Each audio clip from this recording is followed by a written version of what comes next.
What's going on, guys? Welcome back to the channel, and today we're going to be just doing a quick recap of the biggest announcements from the Megatins. Of course, the leak started this morning, and as usually happens when one video is posted, the rest go up, and we get set spoilers, people get Excel spreadsheets, everything goes together in a pretty crazy fashion, so no surprise any of that happened here. The Megatin's probably the biggest product of the year in terms of anticipation and reprints, and I have to say, just from what I've seen, and I have to look over the full set spoiler a little bit more, I am aware of what missed, and we'll talk on it briefly in the video, but I'm actually really satisfied with the Megatins. I think they did a really good job hitting the right notes. I have a case coming in. I'm super excited about that. Looking forward to opening it, seeing what we can pull, but I am not disappointed. I think for the most part, we got a lot of great reprints, and of course, the rumors of Crossout Designator turned out to be true.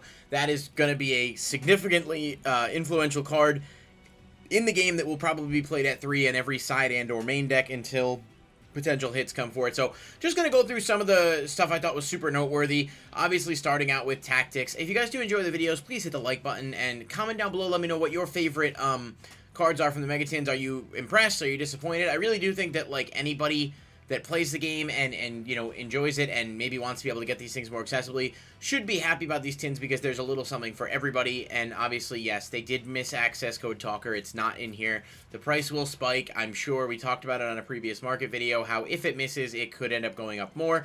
I think there's a possibility that it either gets hit or that it ends up in Maximum Gold or Brothers of Legend, but I think if it was in Brothers of Legend, they would have announced it beforehand. So we'll see what happens there. It's not perfect. Forbidden Droplets is also not in the tins, but that one I predicted a while back. I did say with it being in Brothers of Legend, I did not expect it to be here. That one did not hit me as a shock. And Chamber Dragon Maid missing was the other big one. Again, not super surprising. It is in Maximum Gold as a confirmed card, so I'm not too shocked there. So let's jump into the actual video. Like I said, Triple Tactics Talent is an ultra rare. I'm really happy about this. I don't have any English photos of it yet, but from one of the openings on YouTube, a bunch of Yugi tubers got them this morning from Konami, posted the videos.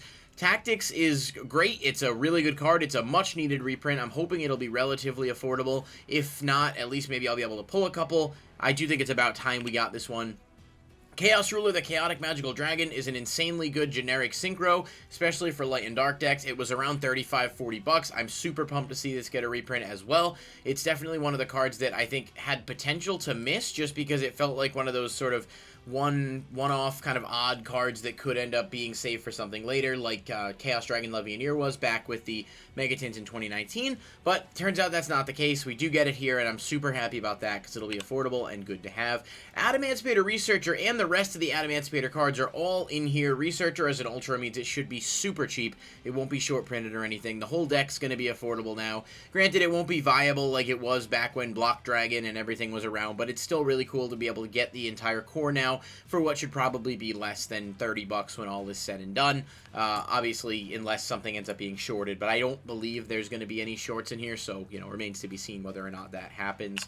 We've got Shadal Shizm as a secret rare. It looks amazing for the record, and I think some people were expecting a ban. I wasn't. I also don't think it was necessary, but this was a $40 card out of Rise of the Duelist, and it's definitely going to be a welcome reprint. It looks awesome, too. I just think the art really pops, especially with the rays, so I'm happy about it. Pretty cool to see that. Shadal as a whole getting a lot. Fusion Deployment as a Prismatic Secret, wouldn't have expected it. I thought there was a chance this missed the tins because it felt like one of those random one-off cards that could miss, but we're getting it. It's a pretty cool card, if not, you know, a bit niche depending on what decks you're playing, but hopefully this will drive the price down of the Eternity Code one, which was pretty significant, around $15 for a card that doesn't see a ton of play. Titaniclad the Ash Dragon got reprinted in here, as did Fallen of Albaz's other fusion monster from Phantom Rage. This should drive the price down a ton. I think this could even get another reprint if Albaz's structure deck comes out, so I wouldn't panic about it, but it does look nice as an Ultra, and it should make the Secret a bit more affordable too. So overall, those of you that like bought this out a couple weeks ago with the Albaz structure deck, I did kind of say to everybody at the time, as did other people, that, you know, you got to be careful because it's probably going to be a lock for reprint, and it seems that that is very much the case. Fallen of Albaz also reprinted here. People were paying like $45 for it a couple weeks ago. Thought maybe it would miss the tins because of the deck.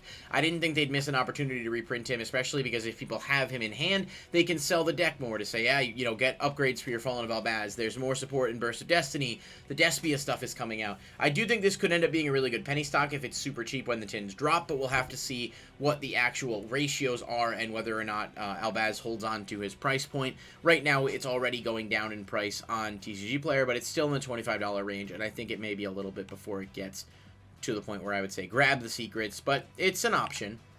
El Shaddoll Apkallone, as well as the other Shaddoll monsters from the Shaddoll Structure decks, Wendy, and I think it's, what is it, I can't remember the name. It begins with a Q. It's the Kirkion variation. That one, as well as the water one, Ariel, all getting foil upgrades here. Apkallone looks awesome as a secret rare. This is the first time they've put structure deck cards in the Megatins. I'm really happy about that because these cards were eventually going to need reprints, and it doesn't necessarily hurt the value of the sealed structure decks themselves, so it should be a little something for everybody. We've got Chaos Summoning Beast. This is from the Sacred Beast structure deck. That, as well as Dark Beckoning Beast and Opening of the Spirit Gates, all got rarity upgrades, so it's really cool. These are awesome cards that were starting to get pricey for commons. I think they were around like $4 to $5 a piece.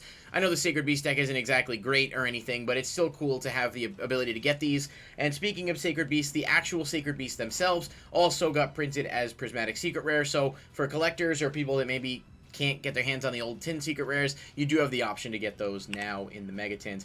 Crossout Designator is the biggest one by far. This card is insane. It might warrant its own video. This was not advertised in advance at all, so no one had any idea this was going to be in here until the leaks happened. I'm shocked that Konami didn't do anything to say, hey, you know, this big spell card or this secret, super powerful spell card is going to be in here. I think it might have helped sell the tins more, but either way, Designator's here. It's going to lead the tin in terms of value. There's no question about that. I don't know how much it's going to be. I do know the card's going to see play, and it's going to be something that you want. It has led to speculation of Max C returning. I do not know whether or not he will. I certainly know that I did buy Max C's today, as did tons of other people on TCG Player. If you look at the sold listings for any of the Max C's, you'll see that they have been flying with people speculating. Now that Designator's coming out, maybe we can get Max C back and there'll be a balance. I hope so. Anything other than 1, it really can't go to 1. It would need to go to 2 or 3. 3 is preferred, but we'll see what happens. I will tell you, I try to avoid, I'm not giving any financial advice per se, but if you do anticipate wanting to play these cards and you have a little bit of extra money for Yu-Gi-Oh! Related purposes, you might not be in a bad position if you pick up a couple Max C's. They're already going up, and I do think that if it does come off the list, it's going to spike a ton, which would lead me to believe maybe Gold Series would get a reprint, but this is all complete speculation for what it's worth. But I am just saying, I am putting my money where my mouth is. I did buy a playset of Max C because I think there is a chance that it comes back, and if it does, I want to be prepared. Dogmatica Ecclesia Secret Rare looks amazing. This one was pretty predictable, but I'm still happy about it. It looks great. All the Dogmatica stuff got reprinted in here. Nothing significant missed. Nadir Servant is an Ultra. The other Dogmaticas like Maximus as well as Fleur de Lis are also Ultras, so it's all going to be there. It's going to be affordable, and people can finally get their hands on these cards without having to spend a ton of money. It's definitely a really cool move in terms of giving access to more competitive cards to the general player base, and Ecclesia looks awesome, so really happy about that. And there's just a picture of Fleur de Lis the Knighted as well. Tri-Brigades got it as well, pretty much everything. Fractal getting a secret upgrade. Karis getting an Ultra. Revolt getting a secret. We're getting all of it, pretty much. Alpha Master of Beasts isn't a Tri-Brigade, but it's also a Ultra in the set, so everything from that deck is going to be accessible. Well, it remains to be seen whether or not the ban list will have any impact there on those cards, but Fractal getting a secret rare. Gearsu the Orcus Mech Knight, people thought this might miss. It is not. It is pretty good to see this coming out, and it should be a very cheap card, I think. Maybe Harp Horror comes back and people chase down the Orcus stuff. We'll see what happens. We got a ban list video coming later this week on Friday, so stay tuned for that. I'm going to put out my thoughts on it. Virtual World, everything got reprinted that mattered. Mehime got the Secret Rare, as well as Kyuubi getting the Super. I did mention that as a possibility on a previous Market Watch, but if you have the secrets, I think they will probably do well for themselves over time. Dogmatica Punishment, also just wanted to spotlight this one. A really good trap, not even just in Dogmatica, but in control decks in general. Looks incredible as a secret. This picture does not do it justice. I really, really want to get my hands on a playset of these. The Super Rare from the OTS was nice, but I think this one's going to definitely take the cake for the most desired one. And of course, that brings us back to talent. So I just wanted to go through some of the spotlight stuff from the tins. I am super pumped about these products. I actually purchased the case after seeing the leaks. I paid a little bit more. I wish I had gotten one earlier, but I do think it's worth it. So if you can get them relatively affordable, I think Crossout Designator is going to drive the price of these tins up a lot as people crack them open. Unlike Dragoon, people are going to need multiple copies of Designator in order to be able to play it effectively, which means the overall value of these tins are going to be more significant. But you might be able to find them at stores, and you can certainly always go the route of buying singles, which typically ends up being a more effective way to go about it, but we'll see what happens, of course, as things move along.